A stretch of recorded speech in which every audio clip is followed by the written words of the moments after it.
So I'd now like to introduce our first keynote speaker for today. Professor Sandra Walklate is the Eleanor Rathbone Chair of Sociology at the University of Liverpool in the UK. She's internationally recognised for her work in victimology, particularly around criminal victimisation and the fear of crime, and gender and crime.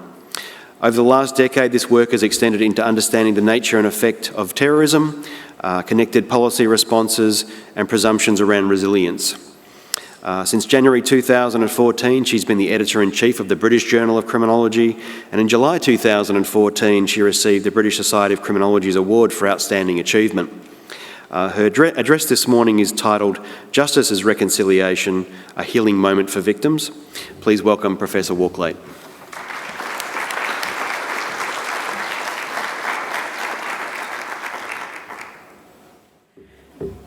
Yes, as someone remarked yesterday, it's a long way from down there to up here, so thanks for your patience as I waddled across the stage. But in particular, I would like to say thank you very much for the invitation to be here. I regard it a privilege to be able to speak to this conference. And I chose this particular title at a time when I was writing something around issues to do with reconciliation. It just happens to be opposite at this particular moment in time, given some of the debates that are going on in Australia right now, that it resonates with perhaps some of those issues that concern people. So you'll note the question mark at the end of my title, and that's there deliberately because what I hope my presentation will do will encourage us to think provocatively about what reconciliation means, who for and under what conditions, and to what extent victims per se feature in that process. But before doing that, I need to acknowledge my own history, if you like, that brings me here today. Part of that history relates to the woman whose name, the title I occupy, the Eleanor Rathbone Chair of Sociology. Eleanor Rathbone was a very important figure in UK politics during the early 20th century. 6 months before her death in 1946, she secured payment of the family allowance, as it was referred to then, to the woman in the family rather than the man. She was incredibly important in advocating both the needs for families and children to be cared for, economically independent from what was then considered to be the breadwinner of the family. That came out of her work in Merseyside. The Rathbone family is a very important family in Liverpool, where she committed herself to working with women and children in what were referred to as the settlements, parts of the town that were not very accommodating, shall we say, to family life. She was unusual insofar as her father, when he died, left the family wealth to Eleanor rather than his elder sons, on the grounds that he thought his sons would just waste the money. And I think he made a wise choice in his person in whom to invest. But she wasn't just a parochial person. She was concerned with issues to do with human rights far before human rights became the flavour in which politicians speak of contemporarily. So she campaigned on behalf of refugees from the Spanish Civil War. She campaigned on behalf of Jewish refugees in the processes associated with the Second World War. As such, she is a very important figure as far as the university is concerned because she was one of the founding members of the Department of Sociology at the university. She and her colleague Elizabeth McAdam were key players in founding that department in 1905. So I come today, if you like, with a strong historical legacy of being interested in questions of social justice. My own particular concerns with victims and social justice derive from my own practical engagement with victim support organisations in and around Merseyside and Greater Manchester from the late 1970s until the early 1990s, until the demands of being an academic rather overtook my capacity to stay working as a volunteer at the same time. So I come to you with some of these questions today, having some understanding, not a complete understanding, just a little bit of understanding about what being a practitioner looks like and the kinds of problems that might be faced on a routine daily basis. But I obviously come with that understanding of having been involved in debates in the Northern Hemisphere around Westocentric academic debates that I think contemporarily need to be tempered somewhat in their applicability to the global world. And it's those kinds of questions that inform how I have approached this issue of reconciliation. Okay. I think the first thing for us to think about in trying to talk and have a meaningful conversation about reconciliation is to be able to understand what it is. You'll see some references there on the slide, all of which are actually on the last slide. So, if anybody wants to follow these up, you will have access to this material at a later date. Reconciliation is a popular concept, but what it means is actually very unclear. And for some, and particularly for McAvoy and his colleagues, reconciliation is actually a dirty word. And that's a reference to the Northern Ireland context. These are researchers working in the post-conflict situation of Northern Ireland, where the question of who is to be reconciled to what and when implies who is a victim and who isn't. And that's a hugely contentious issue in post-conflict societies. That claim to victim status puts you on a pathway to notions of who is to be held responsible and to whom and to what are you to be reconciled.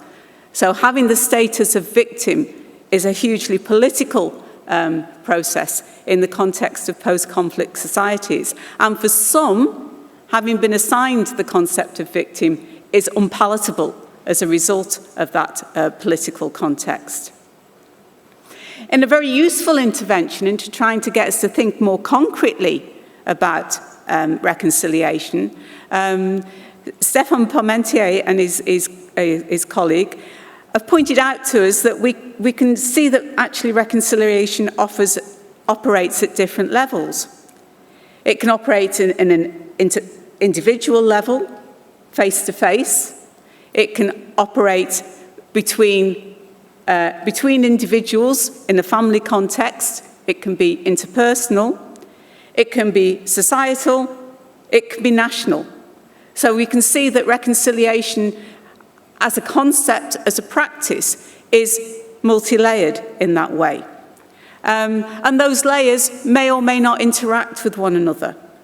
So one can be reconciled as an individual with what's happened to you, that does not necessarily match with or meet with what might be the processes going on in a wider social context. There's also an important assumption that they point out, that somehow reconciliation is also combined with forgiveness. You might want to point to the recent events in the United States where the members of the church were brutally killed whilst in the church, and their responses very soon after that event to say that they forgave the offender. Now, that connection between reconciliation and forgiveness will be there under some circumstances, but there's no necessary link between those two aspects of finding a way forward when unfortunate things have happened to you. But it is there, and it's a prominent theme, as we'll come back to, in some of the literature. There's also lack of clarity when we're talking about reconciliation, whether this is a process, whether it's something one constantly is working towards, or whether it's an outcome, whether it's the product of that process, something that can be pointed to as a success or a failure, or whether in fact it's both. Yeah.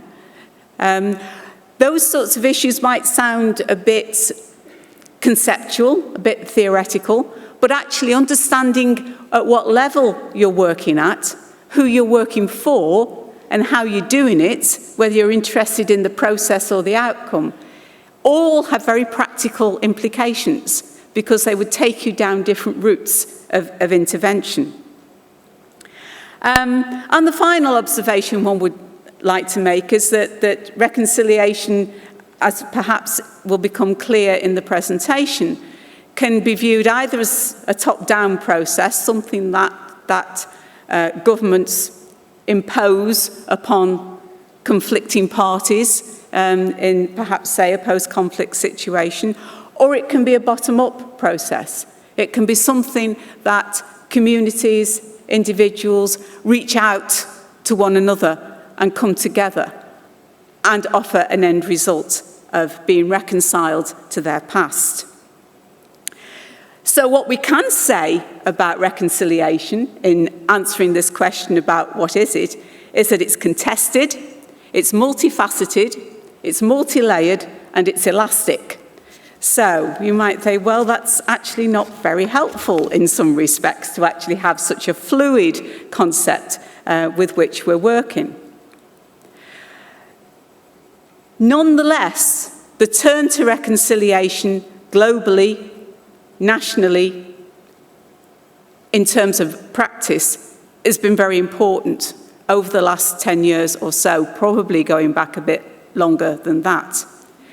The global turn to reconciliation, as I said before, has been linked to forgiveness, is seen as desirable in post-conflict societies. So there's a real push, in order for those societies to move forward, for them to be reconciled with their differences.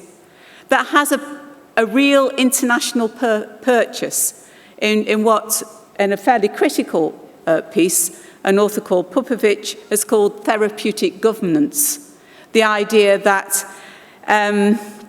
if you like, for the international community to intervene, to support in a post-conflict society, there's also a concomitant assumption that war-torn society is also a traumatized society, and it needs help in that therapeutic sense to come to terms with what's happened between the various factions. All of that, could actually be contended. Because what's contentious within there is a notion of, well, what actually went on here? How do we understand what actually happened? Whose truth are we talking about when we're moving towards some notion of being reconciled with conflict? Because again, reconciliation and truth actually don't exist within a one-to-one relationship. And I think that's important to accept if we want to work within this particular kind of conceptual domain. Okay, so I'm just going to pursue a little bit of how we might explore this multi-layered and multifaceted aspect of reconciliation. And I'm going to talk just about two levels in that. As I've said, it's multi-layered, multifaceted. We could go off in a number of different directions. I've just chosen two for the purposes of asking some questions about what reconciliation might mean for whom and under what conditions. My first example is to talk about reconciliation as a socially embedded value. A value, a practice, a way of dealing with bad things that happen, that is shared amongst the members of a particular society. And I've chosen Norway as an example of where reconciliation, one might want to argue, is a socially embedded value. The photograph on the slide is one that perhaps you will recall. Maybe the events in Norway didn't reach the kind of media hype and media coverage in the rest of the world as it certainly did in Europe.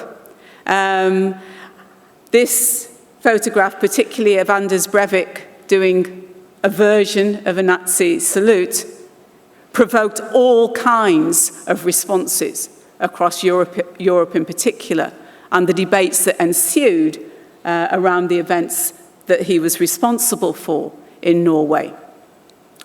My purpose in putting this particular event to the fore isn't to talk about his motivation and isn't necessarily to discuss that wider public response to those events, but to think about the response in Norway. And what equally provoked interest in public debates in Europe was the Norwegian response led by their Prime Minister that said, we're going to meet this event with more openness, more democracy.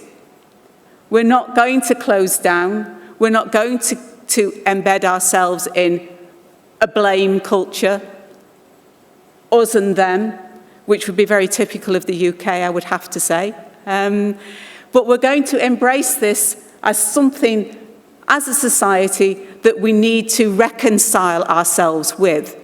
But we need to be open about that, and we need to be more democratic in the way in which we approach that.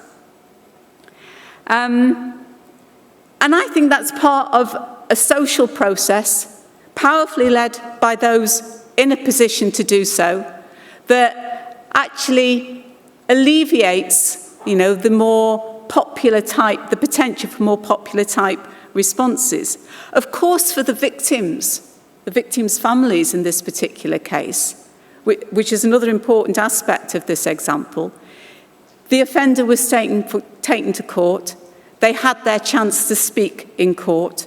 They had a range of support services that came into play to support them through that process. And of course, not all victims have that opportunity. Not all victims' offenders are found, identified, punished. Now, that doesn't necessarily mean, I'm not saying that victims are necessarily more punitive than other members of the public, but in this particular case, this was a process that was complete and could be completed because the offender was identified and apprehended. But the wider cultural response of more openness and more democracy isn't unusual in Norway. We only have to go back a couple of decades earlier, when in the UK, in the early 1990s, we were dealing with the Bulger affair, which was the circumstances in which two young boys, 10 and 12, murdered another young boy, aged 2.5 to 3, in the face of public outrage. I think if there'd been the opportunity to lynch those two young boys in Merseyside, that probably would have happened. Quite a different cultural response to a horrendous event. Interestingly, at the same time in Norway, there was almost exactly the same kind of crime occurring. And the public response, the political response, the criminal justice response was completely different. Our criminal justice response was to lower the age of criminal responsibility so that we could be more punitive to young people. And I think that I'm using that by illustration of actually saying that the particular social values and the political context in which events occur can be the framework in which reconciliation becomes viable or not, becomes more manageable or not, has more difficulties to overcome or not. So that's my example of one layer of reconciliation, as it were. My next example is taken from the international stage, the stage in which perhaps people here will be more familiar. But we have seen, again, over the last 2 decades in particular, the idea of reconciliation as an internationally embedded value. And we've seen that articulated in the development of the International Criminal Court, Truth and Reconciliation Commissions, and what is referred to as transitional justice. I'm going to say a little bit about each of these initiatives from the victim's perspective in a moment or two. But if we take those developments together, they make claims, all of them in different ways, about centering the victim in an effort to move criminal justice systems in the direction of what Sherman has called emotionally sensitive justice. Others might say victim-centered justice, or a search for victim recognition. All of these initiatives are actually rooted in a concern to give a space to the victim, to give an opportunity for the victim to speak. And out of that, an opportunity for reconciliation to take place. These are kinds of initiatives rather different than my example of Norway, where the socially embedded values that I was trying to articulate around the Norwegian response to horrendous events were part of a process of the known offender being taken through the criminal justice system, and the opportunity for the direct and the indirect victims to have their say as a part of that process. When we move to the international level, of course, we are very often faced with a situation whereby the known offender to the particular victim doesn't exist. So we're talking much more in the abstract of identifying offenders and having victims' voices being heard as almost exemplars of the kind of offences that an individual has committed. So that direct relationship is somewhat more distanced at the international level. But just to say a little bit about what we know to date about the operation of this internationally embedded value. The International Criminal Court, for example, has been subject to considerable examination recently, and it's evident from that examination that there is clear problems in translating the principles of the International Criminal Court, which some would say in terms of putting the victim at the centre of its concerns. Some have actually made the comment that the International Criminal Court is a perfect model for how that might work. But when you come to translate that model into practice, it is evident that there are difficulties in ensuring participation of victims. There are difficulties in ensuring the representation of victims if victims themselves don't want to participate. And there are difficulties in ensuring that victims who do participate are protected as they engage in that process. So much so that some would say the advocates are heard in the International Criminal Court, but not the victims, so that we get a voice speaking on behalf of the victims in the criminal court. And that actually what happens effectively through the International Criminal Court is that victims are silenced. They're silenced in terms of telling their own stories, and maybe their own stories that are not necessarily about calling a particular offender to account. And I think this is important in the context of reconciliation. But telling their stories so that what happened to them is put on the historical record. Their version of what took place. Do you remember I was talking about reconciliation and truth, and that not necessarily being a one-to-one relationship? Well, I think it's important that in the context of this international embedded value, to recognise that what some victims want, and some victims either as individuals or as collectivities, simply want their version of events on the record. Their version of the truth as a part of the historical account of what took place here. Not some sanitised version, not some advocate's version, but their version of what took place. If we overlay those observations with some fairly powerful work done by De Bruer, who actually points to the fact of, to the evidence that the International Criminal Court still treats sexual violence with impunity, and that's one of the big issues, I think, in terms of dealing with reconciliation, is the nature and extent of sexual violence in conflict and social in conflict societies and post-conflict societies. Then we have some questions hanging there in the air about who is the International Criminal Court for, and what does it achieve, and whose interests are actually being met by those processes. Okay, some observations then about truth and reconciliation commissions. Increasingly, shall I say, popular way of moving forward for post-conflict societies in particular, in which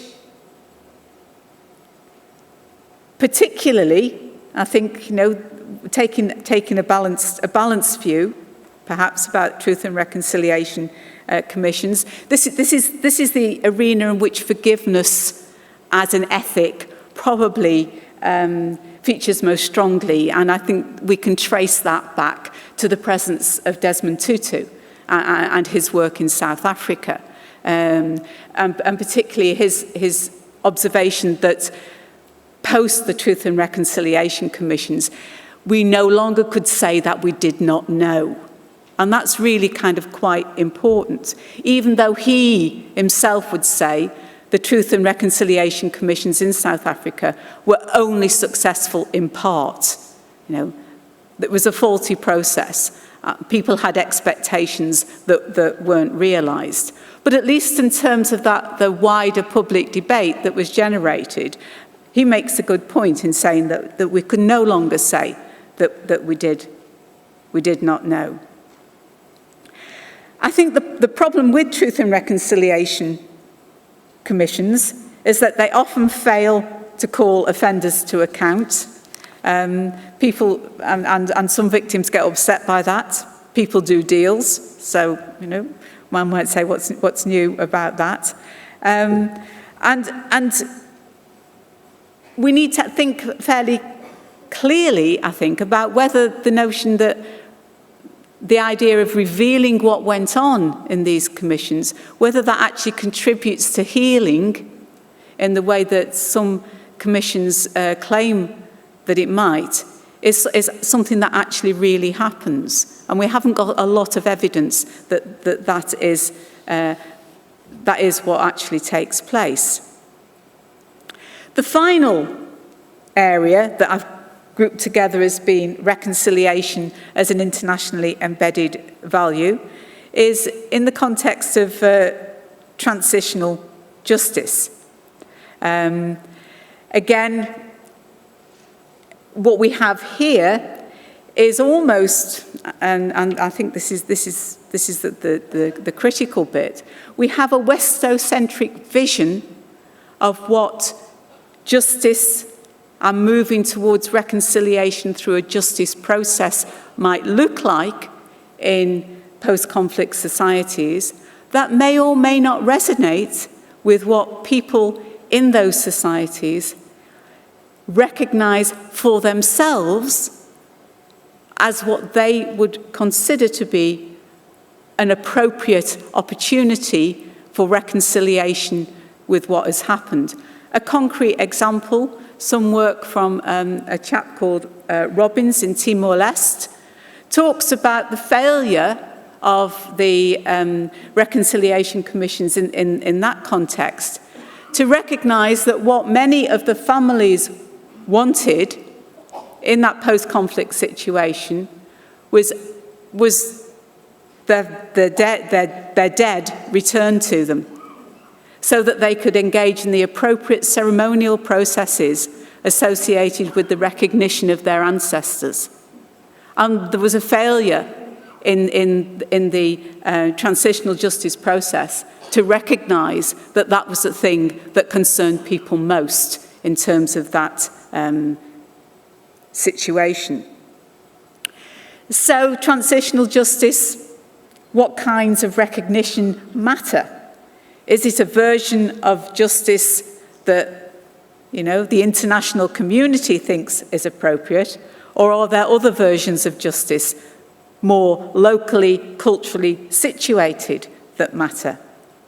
So what I'm suggesting is, whilst we've had this move towards an international framework of reconciliation as an embedded value, the claims made on behalf of that international framework are only partially evidenced. The question being, what does recognition of the victim mean? And interestingly enough, the headline in this morning's Australian newspaper was exactly that. Recognition, in inverted commas, must be real. Yeah? So what does recognition actually mean? From the local to the global, many claims are made on behalf of victim recognition, but in reality, few are delivered.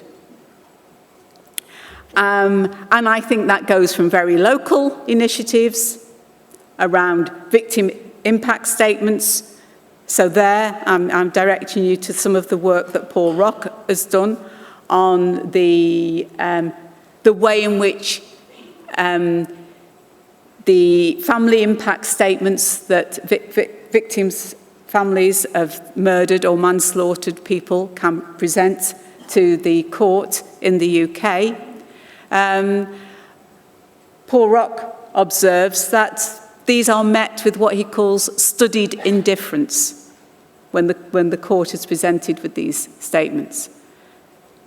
So they're there, they're given, but who's listening? That's the real question. And Tracy Booth has actually had some recent work published in the Australian New Zealand Journal of Criminology that echoes those findings in the work that she's been doing too. So at that very local level, it's a question of who's listening. At the International Criminal Court level, it's a question of who's listening. In other contexts, it's a question of whether what's been done is appropriate or actually understands what would be required for reconciliation to take place. What does that actually mean for the victims? So there is a big question still left about this reconciliation moment, it seems to me, about who and what is being recognised and why. And here, I suppose I'm going back to my own kind of practitioner origins when I ask a question about, well, what about the individual? And this is, if you like, bringing us right down focused to particular individuals and particular experiences. And there's a quote on this slide from a book produced by Howard Zare. Some of you may know it. It's a book called Transcending. It's published in 2001, which doesn't seem very old to me, but probably seems quite old to some of you. In which it's a book, it's a collection of victims' biographies. It's their stories in their own words about their response to what's happened to them. And one of them, Ellen, has this to say: "Rage was going to destroy me if I didn't forgive this man." She'd been a victim of a serious sexual assault. "I'm a big believer in forgiveness, but I don't believe that I have to go somewhere to say, 'I forgive you.' It's something that you have to do for yourself."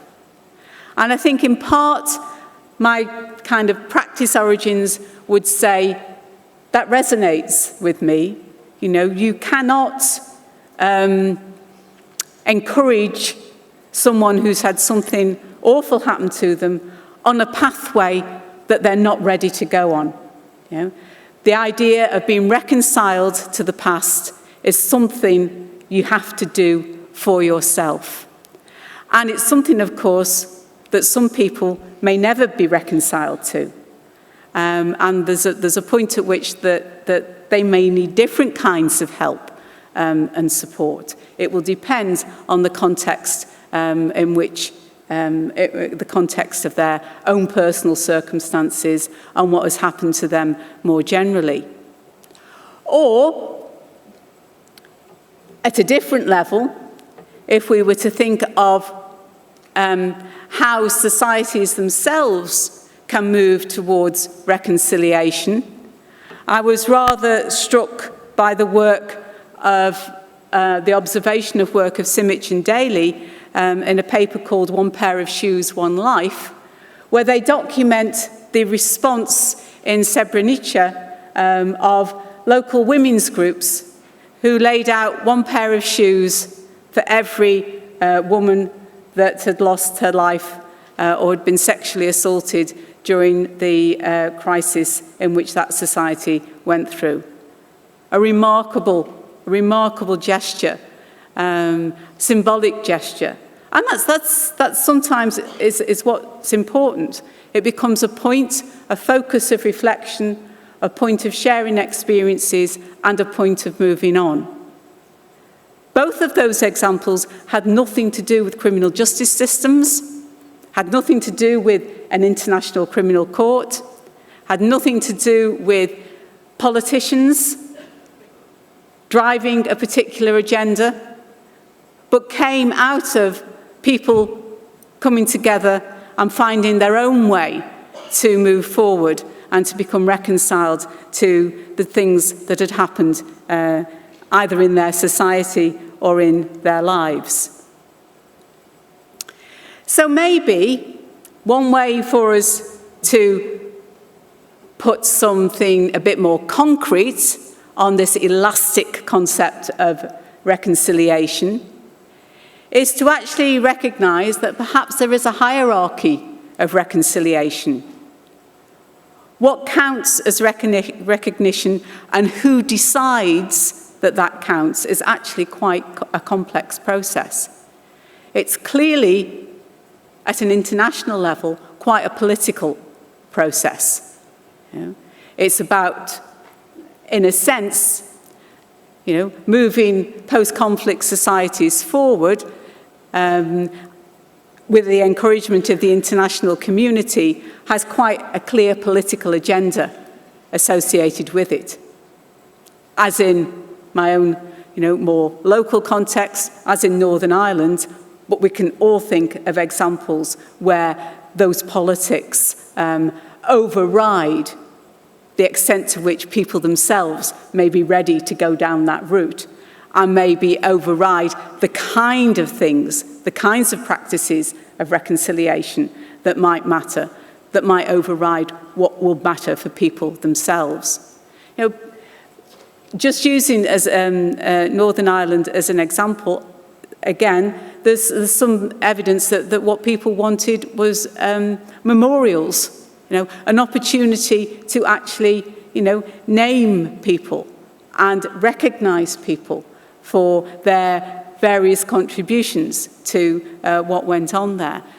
And that's really about who owns the victim's story.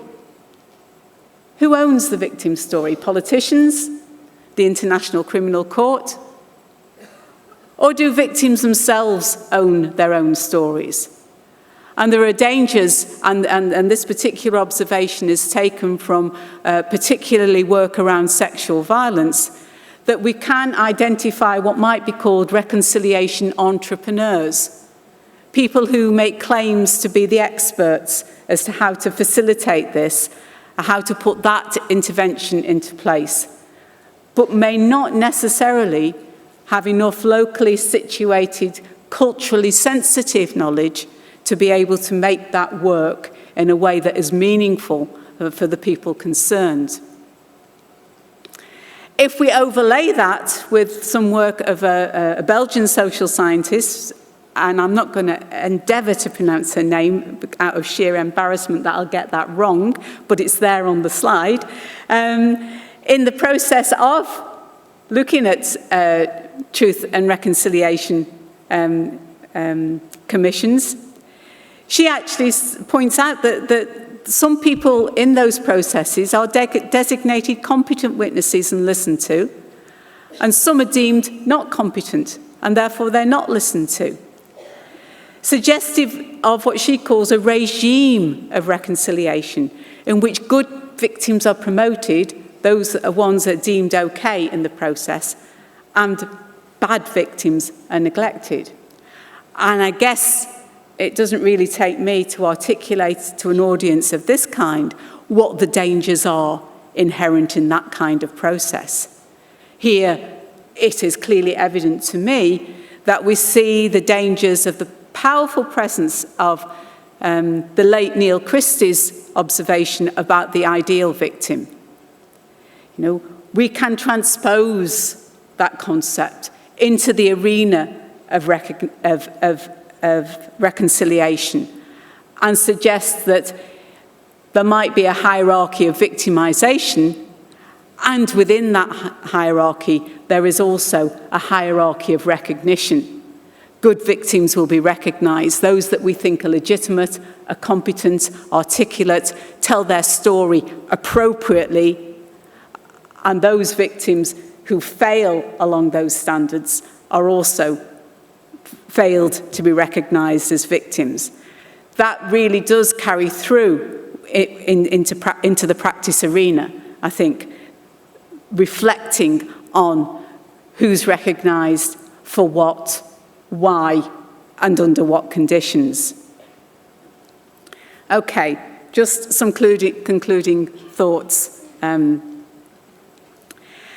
In the background of what I've been speaking about this morning is all sorts of debates around what is referred to as global justice.